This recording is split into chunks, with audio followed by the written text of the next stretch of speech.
ইরানে হামলা চালালো যুক্তরাষ্ট্র। মধ্যপ্রাচ্যের 3 দেশের মার্কিন ঘাঁটিতে ইরানের পাল্টা হামলা। নতুন 5 পারমাণবিক স্থাপনা নির্মাণের ঘোষণা ইরানের। ইরানের মার্কিন হামলার জেরে এশিয়ার শেয়ার বাজারে পতন। রাজক্ষমার পর চূড়ান্ত মুক্ত সাবেক থাই প্রধানমন্ত্রী থাকসিন। আমন্ত্রণ জানাচ্ছি বাংলাদেশ প্রতিদিনের বিশ্ব সংবাদে। সাথে আছে আমি প্রমিতি কিবরিয়া ইসলাম। এতক্ষণ শুনছিলেন সংবাদ শিরোনাম, এবারে বিস্তারিত।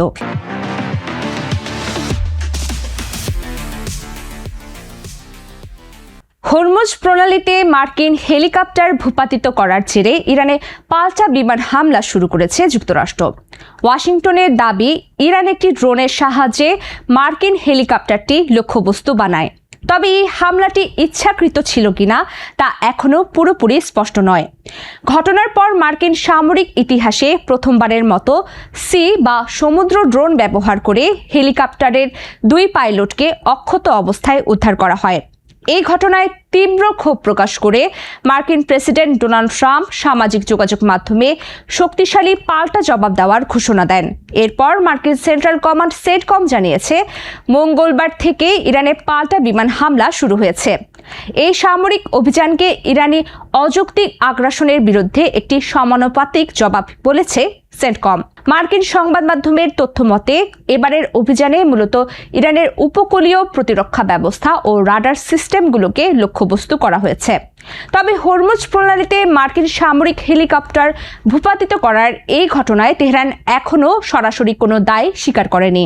তবে ইরান দাবি করছে, মার্কিন হামলায় তাদের কোনো বড় সামরিক ক্ষয়ক্ষতি হয়নি, শুধু একটি টেলিযোগাযোগ টাওয়ার ও 2টি পানির ট্যাঙ্ক ধ্বংস হয়েছে। এদিকে মার্কিন হামলার তীব্র প্রতিক্রিয়া জানিয়ে কড়া হুঁশিয়ারি দিয়েছেন ইরানের পররাষ্ট্রমন্ত্রী আব্বাস আরাকচি। তিনি স্পষ্ট ভাষায় বলেছেন, ইরান কোনো ধরনের আক্রমণ বা হুমকি বিনা জবাবে ছেড়ে দেবে না। একই সাথে মার্কিন বাহিনীকে এ অঞ্চলে নিরাপদ থাকতে হলে অবিলম্বে মধ্যপ্রাচ্য ছেড়ে চলে যাওয়ার পরামর্শ দেন তিনি।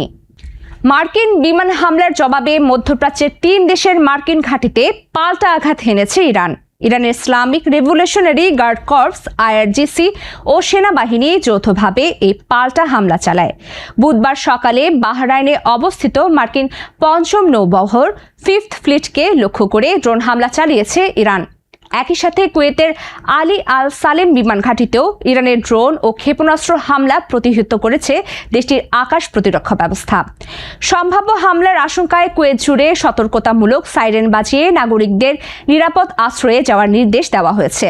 এছাড়া জর্ডানের আল আজরাক বিমান ঘাঁটিতে সলিড ফুয়েলের দূরপাল্লার মিসাইল বা ক্ষেপণাস্ত্র দিয়ে আঘাত হেনেছে IRGC। ওই জর্ডান ঘাঁটিতে মার্কিন সেনাদের পাশাপাশি আমেরিকার অত্যন্ত আধুনিক F-35 যুদ্ধ বিমানের একটি হ্যাঙ্গারও রয়েছে।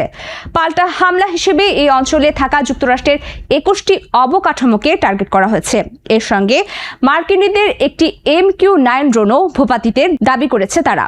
এর আগে হরমুজ প্রণালীতে মার্কিন অ্যাপোচি হেলিকপ্টার ভূপাতিত করার অভিযোগে ইরানের বেশ কয়েকটি বিমান প্রতিরক্ষা ও রাডার স্টেশনে হামলা চালায় যুক্তরাষ্ট্র ও ইসরায়েলের সাথে চলমান তীব্র সংঘাতের মাঝে উপকূলীয় 5টি স্থানে নতুন পারমাণবিক বিদ্যুৎ কেন্দ্র নির্মাণের ঘোষণা দিয়েছে ইরান। ইরানের পারমাণবিক শক্তি সংস্থার প্রধান মোহাম্মদ ইসলামি সোমবার জানান, জাতীয় জ্বালানি ব্যবস্থায় পারমাণবিক বিদ্যুতের অংশ বাড়াতে এই মেগা পরিকল্পনা বাস্তবায়নের কাজ চলছে। 2022 সালে উন্মোচিত পারমাণবিক শিল্পের সমন্বিত কৌশলগত নথির আওতায় এই নতুন প্রকল্পগুলোর কাজ নির্ধারিত গতিতে এগিয়ে চলেছে। ইরানের একমাত্র কার্যকর বুশেহর পারমাণবিক বিদ্যুৎ কেন্দ্রটি সম্প্রতি 80 বিলিয়ন কিলোওয়াট ঘন্টা বিদ্যুৎ উৎপাদনের ঐতিহাসিক মাইলফলক অতিক্রম করেছে। এর ফলে দেশটির প্রায় 131 মিলিয়ন ব্যারেল অপরিশোধিত তেল অথবা 21.3 বিলিয়ন ঘনমিটার প্রাকৃতিক গ্যাসের সমপরিমাণ জ্বালানি সাশ্রয় হয়েছে। বর্তমানে প্রায় $10 বিলিয়ন ব্যয়ে এই বুশেহর পারমাণবিক বিদ্যুৎ কেন্দ্রের 2য় ও 3য় ইউনিটের নির্মাণ কাজ দ্রুত গতিতে এগিয়ে চলছে। সাম্প্রতিক সংঘাত চলাকালে দক্ষিণ উপসাগরীয় উপকূলে অবস্থিত এই বুশেহর কেন্দ্রটি একাধিকবার হামলার লক্ষ্যবস্তু হলেও এর উৎপাদন ব্যাহত হয়নি।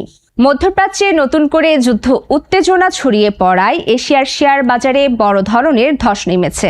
এশিয়ার প্রধান বাজারগুলোর মধ্যে জাপানের নিক্কেই সূচক 0.9% এবং দক্ষিণ কোরিয়ার কোসপি সূচক 2% কমেছে। এশিয়ার বাজারে লেনদেনের শুরুতে অপরিশোধিত তেলের দাম প্রায় 1% বৃদ্ধি পেয়ে গত 7 সপ্তাহের সর্বনিম্ন অবস্থান থেকে উপরে উঠে এসেছে।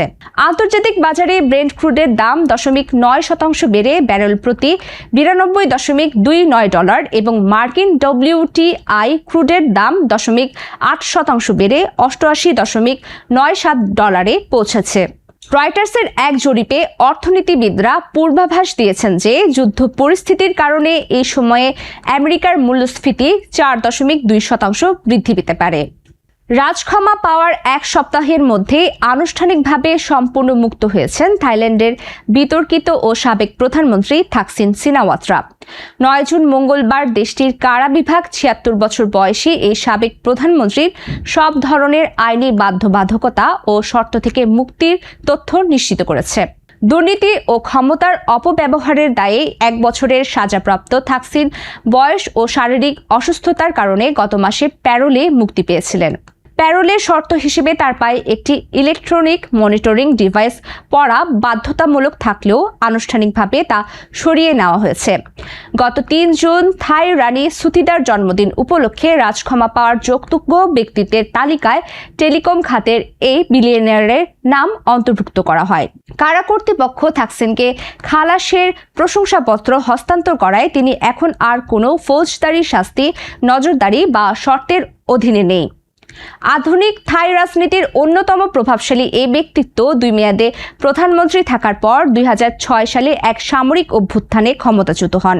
এরপর 1 দশকেরও বেশি সময়ে দুবাইতে স্বেচ্ছা নির্বাসন কাটিয়ে 2023 সালে থাইল্যান্ডে ফিরে আসেন এই প্রভাবশালী নেতা।